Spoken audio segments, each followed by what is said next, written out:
Hello future doctors. तो आज हम द्रव्य गुण पार्ट 2 में रसोन के बारे में पढ़ेंगे। रसोन को हम लहसुन भी बोलते हैं। ये हमारा हृदय रोग के लिए बहुत ही लाभकारी होता है। अब इसके हम बोटेनिकल नेम की बात करते हैं। तो इसका बोटेनिकल नेम है allium sativum. Allium sativum family है इसकी लिलिएसी। हिंदी में इसको हम लहसुन बोलते हैं या फिर लहसुन भी बोल देते हैं।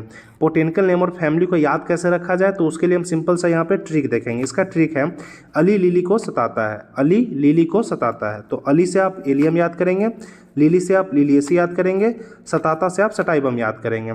तो इस तरह से आप इसका बोटेनिकल नेम और फैमिली आसानी से याद कर लेंगे।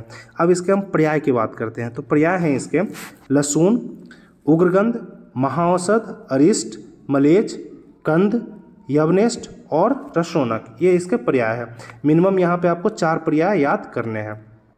अब इसका नेक्स्ट पॉइंट देखते हैं। तो इसका नेक्स्ट पॉइंट है यह हृदय रोग को खा जाता है, रसायन आदि गुणों को प्रदान करता है।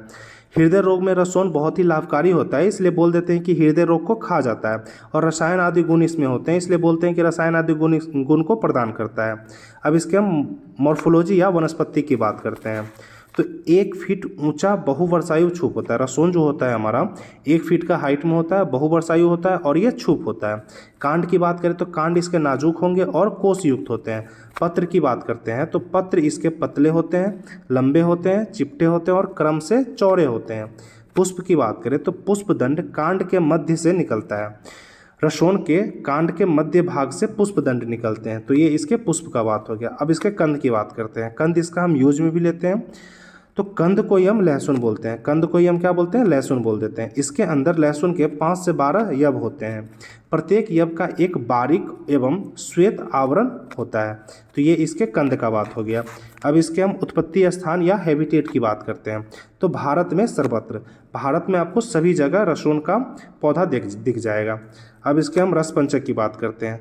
तो रस इसमें प्रेजेंट होते हैं कटु प्रधान, पंचरस युक्त, अम्ल रहित।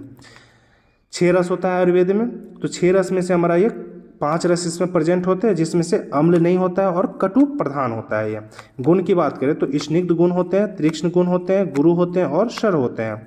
विपाक में ये कटु होता है, वीर्य इसका उष्ण होता है।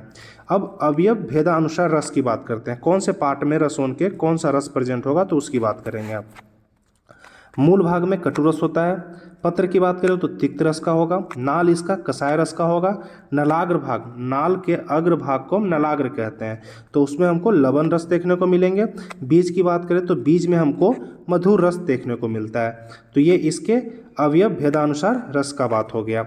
अब इसके हम कर्म की बात करते हैं। तो कर्म इसके हैं कफ वात घन। कफ और वात का ये शमन करता है।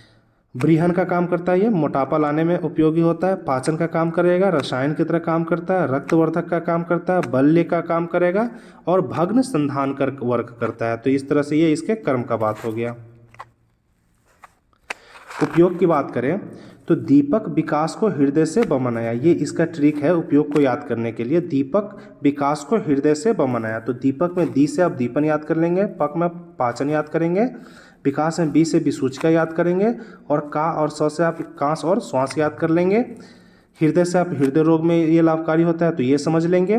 बौमन में ब से आप वात व्याधि याद करेंगे, म से आप मेद्य और न से नेत्र। तो इस तरह से आप इसका उपयोग इससे टैली करके आप आसानी से याद कर सकते हैं।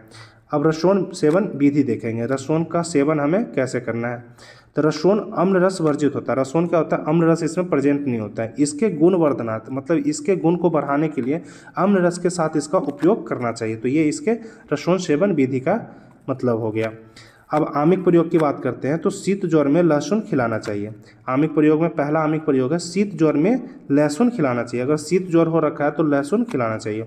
विषम ज्वर की बात करें तो विषम ज्वर में भोजन पूर्व, विषम ज्वर अगर किसी को हो रखा है तो भोजन से पूर्व हमको लहसुन का उपयोग कराना है उसे। अपस्मार में देखें तो अपस्मार में तेल और लहसुन का प्रयोग कराना है। किसी पेशेंट को अपस्मार हुआ है तो तेल और लहसुन का प्रयोग कराएंगे। प्रयोजांक की बात करें तो कंद इसका हम यूज में लेते हैं। मात्रा की बात करें तो कल्क की मात्रा हमें लेनी है 1 से 5 ग्राम। तेल अगर हमें लेना है तो 1 से 2 बिंदु यूज में लेना है। विशिष्ट कल्प में देखें तो रसोन वटी, रसोन पिंड, लहसुन आदि वटी, ये इसके विशिष्ट योग है। निषेध की बात करते हैं तो उष्ण तीक्ष्ण होने से पित्त में पित्त पित्त प्रकृति गर्भिणी और रक्त पित्त विकार में रसोन वर्जित है, इसको समझते हैं। निषेध में उष्ण और तीक्ष्ण गुण होता है इसमें, इस वजह से जो भी पित्त प्रकृति के व्यक्ति होंगे उसको हम रसोन का प्रयोग कम कराएंगे या फिर नहीं कराएंगे। गर्भिणी को हम यूज नहीं कराएंगे। रक्त पित्त अगर किसी को हो रखा है तो उसमें नहीं कराना है। अगर पित्त विकार वाले व्यक्ति को रसोन का यूज करना है तो जो सीता के साथ कर सकते हैं, कफ विकार वाले मधुर के साथ कर सकते हैं, मधु के साथ सॉरी, वात विकार वाले घी के साथ कर सकते हैं। और इसके केमिकल कंपोजिशन की बात करेंगे तो केमिकल कंपोजिशन इसमें प्रेजेंट होते हैं वोलाटाइल ऑयल, एलिन और एलिसिन। रसोन का आप देख सकते हैं इस तरह का, ये रसोन है हमारा, लहसुन है, ये इसके पत्र हो गए, ये कांड है और ये इसके कंद है। तो कंद हम यूज में लेते हैं। लहसुन आप सबने देख ही रखा होगा,